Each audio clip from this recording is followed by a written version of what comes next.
Hello everyone, welcome to all of you in Exam गुरु।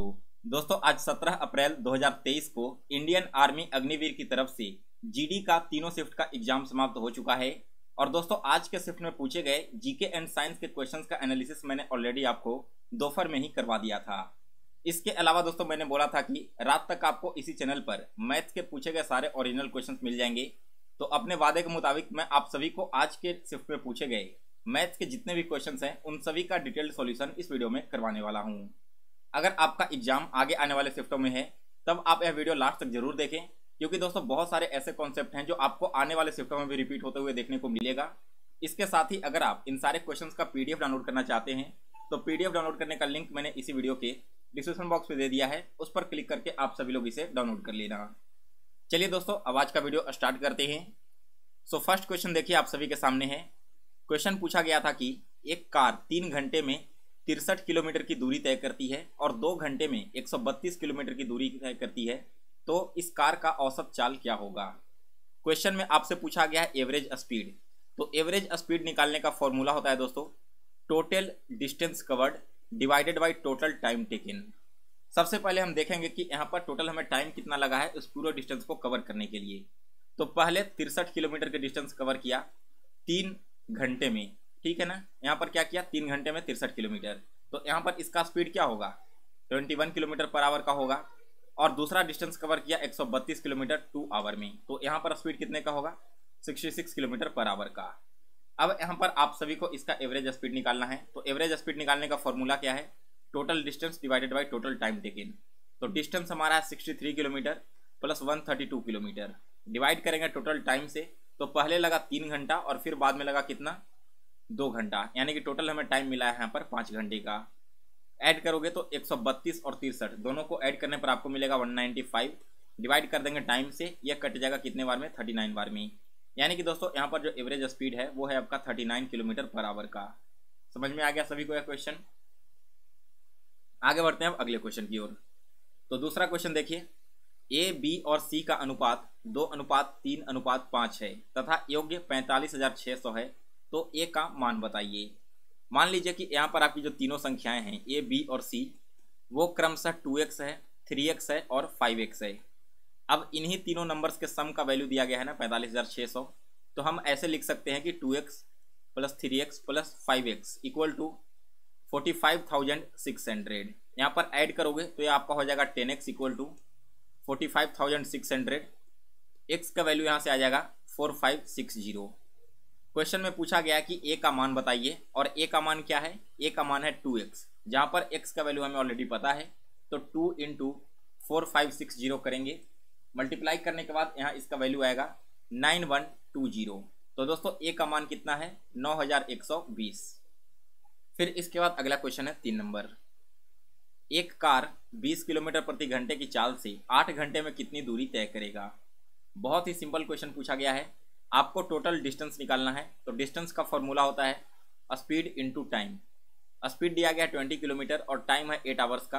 दोनों को multiply करोगे तो यह वैल्यू आएगा 160। यानी कि दोस्तों आप 20 किलोमीटर प्रति घंटे की चाल से 8 घंटे में 160 किलोमीटर की दूरी तय कर सकते हो। इसके बाद अगला क्वेश्चन 4 नंबर। यदि किसी संख्या में 34 की वृद्धि करते हैं तो वह संख्या खुद की 3/2 हो जाती है, तो बताइए कि संख्या का मान क्या है। मान लीजिए यहाँ पर सबसे पहले कोई एक संख्या दी गई हो x। अब क्वेश्चन में क्या कहा गया है कि अगर हम इस संख्या में 34 ऐड कर देते हैं तो यह संख्या अपने आप का 3/2 हो जाता है। यही आपसे कंडीशन दिया गया है क्वेश्चन में ना।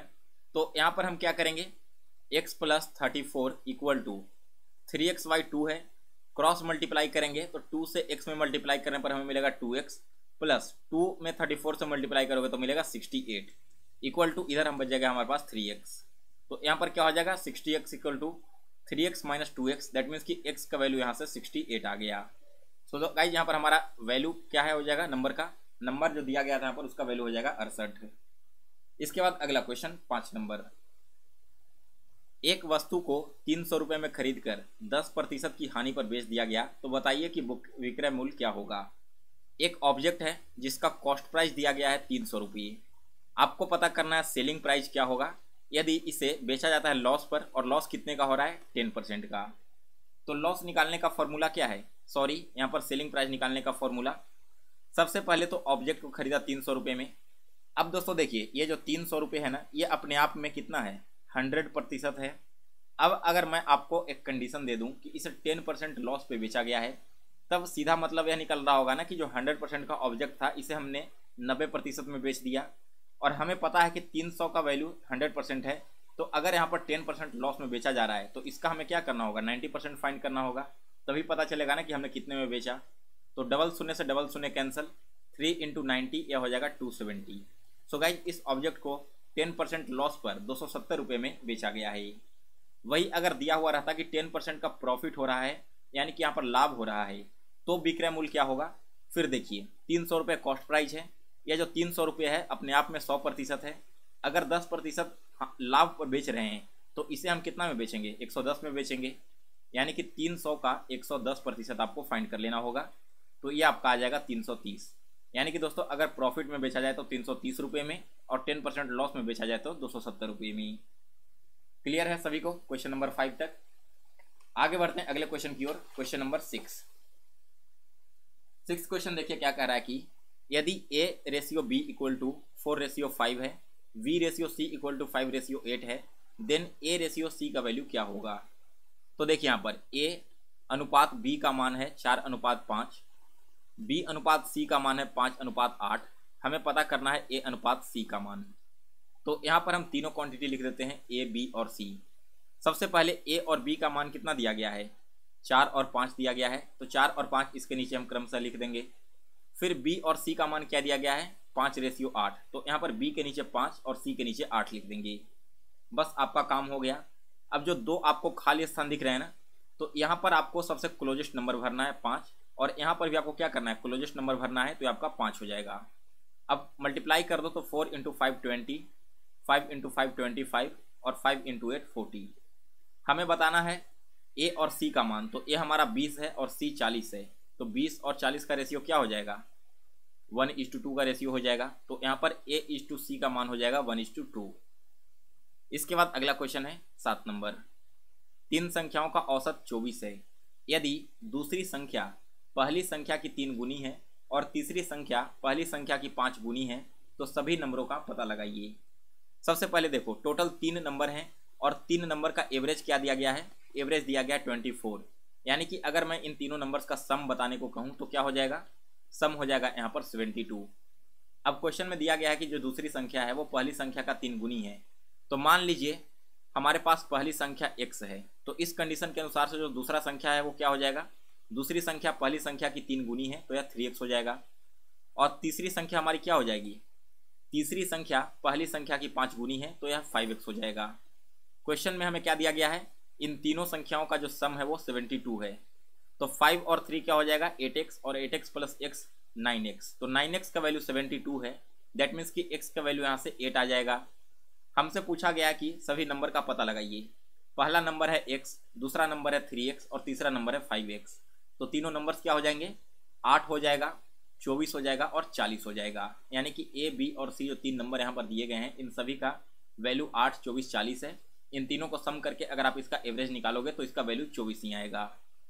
सो गाइज ये कुछ इंपॉर्टेंट क्वेश्चन थे जो आज के अलग अलग शिफ्टों में पूछे गए हैं। इसी तरह से दोस्तों अभी से लेकर 26 अप्रैल तक जितने भी एग्जाम में अलग अलग शिफ्ट होंगे, उन सभी का एनालिसिस अगर आप देखना चाहते हो तो एग्जाम गुरु चैनल को सब्सक्राइब कर लें, और साथ में इसके बेल नोटिफिकेशन को भी ऑन कर लें।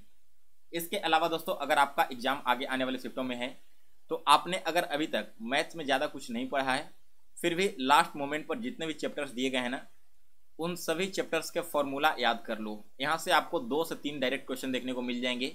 अगर मैं आज का शिफ्ट की बात करूँ तो 2 अलग अलग शिफ्टों में, एक शिफ्ट में कोन का वॉल्यूम क्या होता है ना, इसका फॉर्मूला पूछ लिया गया था, और एक शिफ्ट में सिलेंडर के वॉल्यूम का फॉर्मूला क्या होता है वो पूछ लिया गया था। तो आप देख रहे हो कितने ईजी लेवल के क्वेश्चन यहाँ पर मैथ में आ रहे हैं। टाइम एंड डिस्टेंस के भी जितने क्वेश्चन मैंने आज आपको करवाए हैं वो सारे के सारे सिर्फ और सिर्फ 3 ही फॉर्मूले पर हैं, या तो स्पीड निकालना था, या डिस्टेंस निकालना था, या फिर टाइम निकालना था। तो अगर आपको केवल फॉर्मूला भी याद होगा ना, तो आप वैल्यू को पुट करके यहाँ पर आंसर आसानी से फाइंड कर सकते हो। सो इतना आप सभी लोग एग्जाम से पहले कर लीजिए, आप सभी का एग्जाम बहुत ही अच्छा जाएगा। जिनका भी आगे एग्जाम है, आप सभी को आपके एग्जाम के लिए बेस्ट ऑफ लक। इसके अलावा दोस्तों आज का यह वीडियो पसंद आया हो तो इसे लाइक और शेयर करें, मिलते हैं दोस्तों फिर से एक नए वीडियो में, तो तक के लिए जय हिंद, जय भारत।